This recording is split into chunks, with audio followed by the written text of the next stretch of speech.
Shalom teman-teman, adik-adik sekolah minggu. Ya, hari ini kita mau mulai ibadah online sekolah minggu.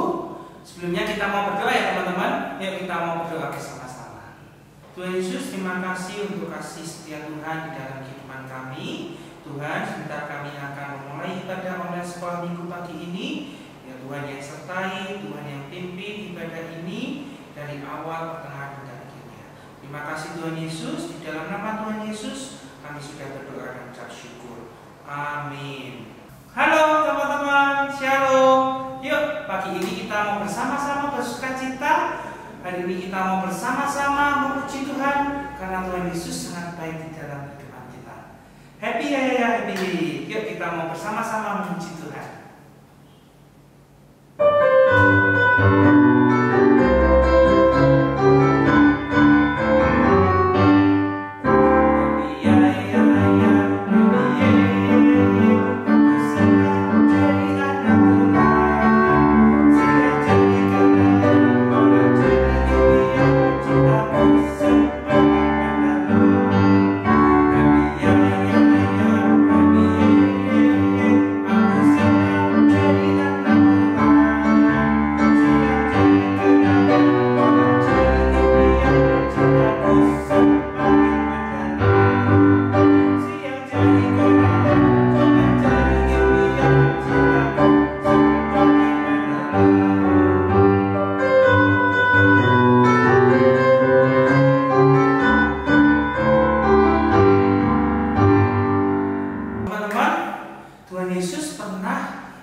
Memberi makan 5.000 orang dengan 5 roti dan 2 ikan, ya. Masih sisa 12 ranjang. Wow, luar biasa ya teman-teman, Tuhan Yesus. Yuk kita mau bersama-sama pujikan lagu ini, 5 roti dan 2 ikan, ya. Tuhan Yesus yang memberkati.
terasa ya, kita sudah sebulan ini baca Amsal secara full ya, secara penuh dari pasal yang pertama sampai pasal yang ke-31.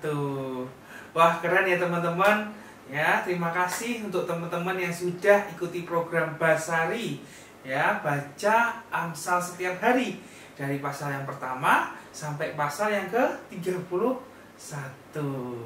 Kak Samuel percaya ya, teman-teman pasti diberkati melalui baca Amsal setiap hari. Ya, tetap semangat teman-teman, terus baca Alkitab setiap hari. Tuhan Yesus memberkati. Halo teman-teman, semuanya baik-baik ya? Masih sehat semua? Masih tetap semangat ya teman-teman? Oke, anak-anak hebat kok, anak-anak istimewa kok ya. Yuk, sebelum kita mendengarkan kebenaran firman Tuhan pada pagi hari ini, kita mau berdoa ya. Yuk kita sama-sama berdoa. Tuhan Yesus, kami sebentar lagi mau mendengarkan kebenaran firman-Mu. Kami mau belajar dari seorang nabi tentang teladanannya, kesetiaannya untuk menjadi alat bagi kemuliaan nama-Mu. Tuhan Yesus, bawa kami untuk memahami dan mengerti apa yang disampaikan. Terima kasih Tuhan, ini doa dan pengharapan kami. Di dalam nama Tuhan Yesus kami sudah mengucap syukur dan berdoa. Amin. Oke teman-teman, hari ini kita akan belajar, kita mau dengar sebuah kisah tentang seorang nabi. Siapa ya? Y to the has to the he to the key to the L. Sorry, ulang ya. Y to the has to the key to the L. Yehezkiel. Ya, Yehezkiel. Ada yang namanya Yehezkiel? Kayaknya nggak ada ya. Belum ada yang namanya Yehezkiel. Yang kakak-kakak kelas tengah dan besar bisa dibuka di kitab Yehezkiel 1-3. Oke, mulai ya teman-teman. Siap ya mendengarkan cerita ya. Pada tahun 597 sebelum Masehi, setelah pemberontakan melawan Babylon, sekumpulan besar orang-orang terpelajar, orang-orang Israel yang pintar-pintar dijadikan tawanan oleh orang-orang Babilonia. Nah, di antara para tawanan itu adalah seorang nabi, teman-teman. Dia adalah Nabi Yehezkiel. Pada waktu itu umurnya 25 tahun. Ada yang umurnya 25 tahun di sini? Belum ada ya, itu seumuran mama papa atau om tante. Para tawanan dibawa ke Babilonia, di mana mereka hidup sebagai budak di tepi sungai Kebar. Itu ada sungai Cebar itu ya. Yehezkiel sudah hidup di Babilonia selama 5 tahun. Pada tanggal 31 Juli tahun 593 sebelum Masehi, Tuhan berbicara kepada Yehezkiel dalam sebuah visi. Visi itu penglihatan, teman-teman. Yehezkiel melihat sebuah awan yang besar dan terang dan diliputi api yang berkilat-kilat. Dan di dalam awan itu, Yehezkiel melihat 4 makhluk hidup yang menyerupai manusia. Tapi setiap makhluk itu punya 4 wajah dan 4 sayap. Nah terus, wajahnya itu jika dilihat dari depan, itu berwajah manusia. Tapi kalau dilihat dari samping kanan, wajahnya itu singa. Kalau dilihat dari samping kiri, wajahnya itu lembu, teman-teman. Terus kalau dilihat dari belakang, wajahnya itu burung raja wali. Seperti yang dilihat oleh Yehezkiel, ia memperhatikan di samping keempat makhluk-makhluk hidup itu ada sebuah roda. Roda-roda itu seperti kilauan permata Pirus. Kalau makhluk-makhluk hidup itu berjalan, roda-roda itu pun berjalan di samping mereka. Dan kalau makhluk-makhluk hidup itu terangkat dari atas tanah, roda-roda itu pun turut terangkat. Di atas 4 makhluk tadi adalah sebuah cakrawala dengan kristal yang indah dan tahta yang terbuat dari batu permata. Dan di situ ada seorang yang duduk di tahta itu. Dari pinggang sampai ke atas, itu warnanya seperti warna api yang mengkilat. Warna api itu apa teman-teman? Orange gitu ya. Orange keemasan. Dan dari pinggang ke bawah itu tampak seperti api yang dikelilingi sinar yang terang. Dan dia itu dikelilingi oleh cahaya seperti pelangi begitu. Warna pelangi apa teman-teman? Mejiku hibiniu ya, merah, jingga, ungu, hijau, biru, nila, ungu. Yehezkiel tahu bahwa ia sedang melihat kemuliaan Tuhan. Dan seketika itu juga ia bersujud menyembah. Tuhan berfirman, "Hai anak manusia, berdirilah, aku akan berbicara kepadamu." Lalu roh Tuhan masuk ke dalam Yehezkiel dan membangkitkan Yehezkiel. Tuhan menyampaikan kepada Yehezkiel, "Hai anak manusia, aku mengutus engkau menjadi pembawa pesan dariku kepada orang-orang Israel yang tidak taat dan memberontak melawan aku. Mereka itu seperti anak-anak yang keras kepala dan tegar hati. Nanti ketika aku mengutusmu, perkara apakah orang-orang Israel itu memilih mendengarkan atau tidak, mereka tetap akan mengenalmu sebagai nabiku. Jadi jangan takut kepada mereka dan jangan takut terhadap apa yang akan mereka katakan. Mereka itu sangat pemberontak dan berada di antara mereka itu seperti hidup di tengah kumpulan duri dan kalajengking. Nanti ketika kamu menyampaikan pesanku soal mereka mau mendengar perkataanmu atau tidak, tetaplah memperkatakan firmanku kepada mereka. Patuhlah kepadaku dan makanlah yang kuberikan kepadamu." Lalu Yehezkiel melihat tangan yang menarik gulungan kitab, teman-teman. Di kedua sisinya tertulis kata-kata ratapan dan keluh kesah. Suara Tuhan mengatakan, "Yehezkiel, makanlah gulungan kitab itu dan perkatakan firman pada bangsa Israel yang memberontak." Lalu Yehezkiel membuka mulutnya dan Tuhan memberi makan gulungan kertas itu, gulungan kitab itu. Rasanya kayak apa ya teman-teman? Makan kertas tuh rasanya kayak apa teman-teman? Ada yang pernah makan kertas? Kalau makan gula rasanya manis. Ya, kita makan telur yang banyak dikasih garam rasanya asin. Kita makan buah yang belum matang rasanya asam. Nah, ini kertas tuh Tuhan suruh Yehezkiel untuk makan gulungan kitab. Rasanya bagaimana? Ternyata rasanya itu manis, teman-teman. Manis seperti madu. Dan Tuhan memastikan bahwa Yehezkiel tidak pergi kepada orang-orang yang tidak mengenal bahasanya. Bagaimanapun juga Tuhan mengingatkan Yehezkiel jika orang-orang Israel itu tidak akan mendengarkan Yehezkiel ketika nanti ia berkhotbah. Dan Yehezkiel juga tidak akan menjadi khawatir dengan reaksi orang-orang tersebut. Karena Tuhan membuat Yehezkiel itu kuat. Tuhan sudah meneguhkan hati Yehezkiel melawan mereka yang berkepala batu. Dan Tuhan juga sudah membuat semangat Yehezkiel itu menjadi kuat seperti baja, teman-teman. Melawan ketegaran hati orang-orang Israel yang pemberontak itu. Lalu roh Tuhan terangkat dari Yehezkiel dan ia mendengar suara gemuruh di belakangnya. Terpujilah nama Tuhan. Lalu gemuruh itu semakin keras, sementara keempat makhluk yang bersayap tadi menggerakkan sayap-sayapnya dan roda-rodanya. Roh Tuhan membawa Yehezkiel kepada kehidupan para tawanan di Tel Abib di tepi sungai Kebar. Teman-teman lihat itu, Yehezkiel duduk di sana selama 7 hari, 1 minggu ya, dengan perasaan kewalahan dan tergoncang.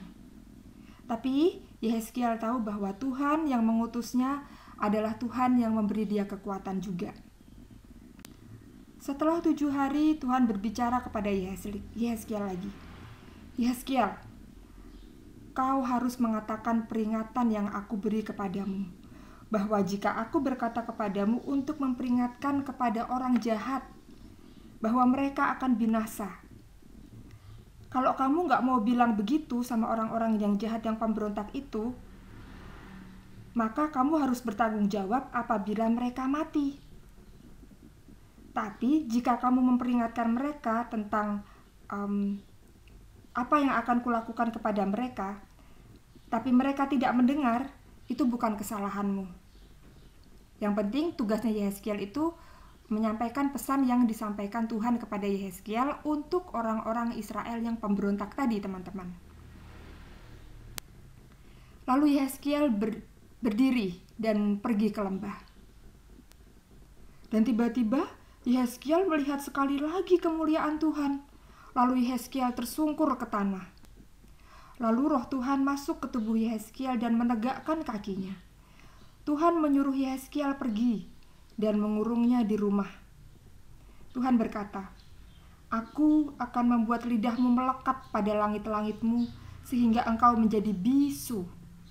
Tapi jika aku berbicara kepadamu, aku akan membuka mulutmu dan engkau akan mengatakan, 'Ini yang difirmankan Tuhan.'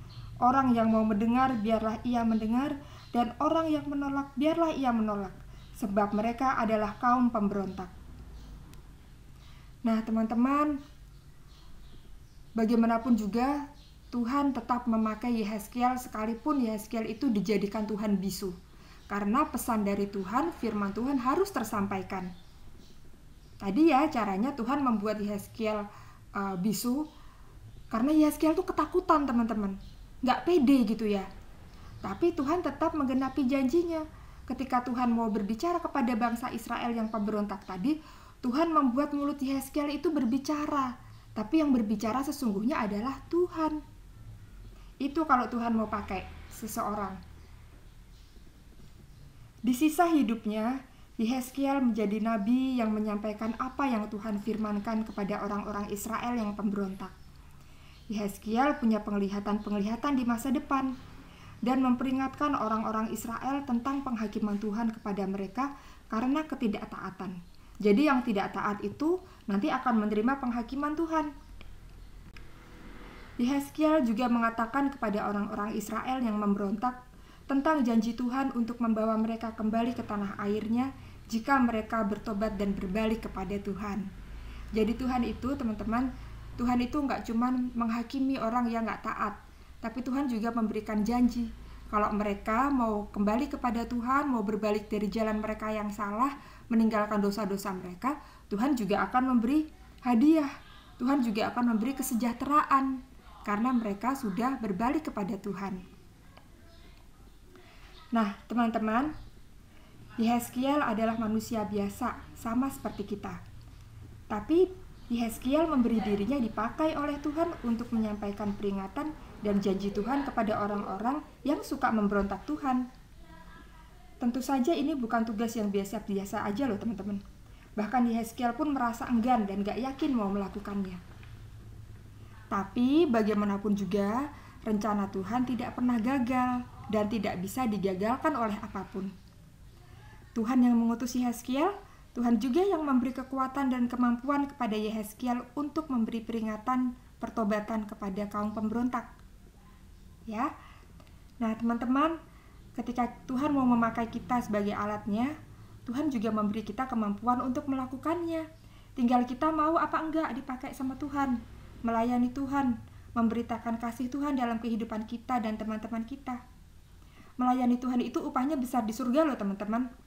Kehidupan di surga nanti setelah kita mati itu jauh lebih panjang daripada umur kita di bumi ini.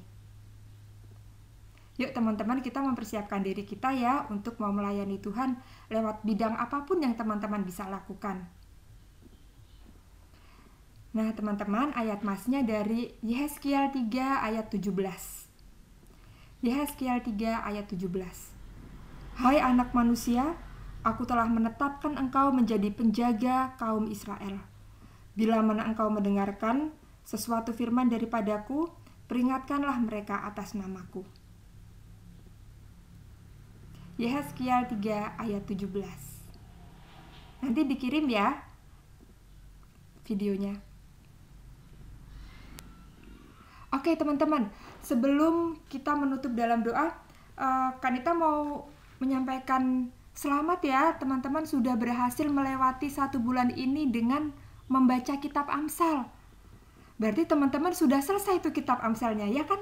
Tidak terasa ya teman-teman, 1 hari 1 pasal. Tapi akhirnya teman-teman berhasil nih membaca seluruh kitab Amsal. Wah teman-teman hebat ya.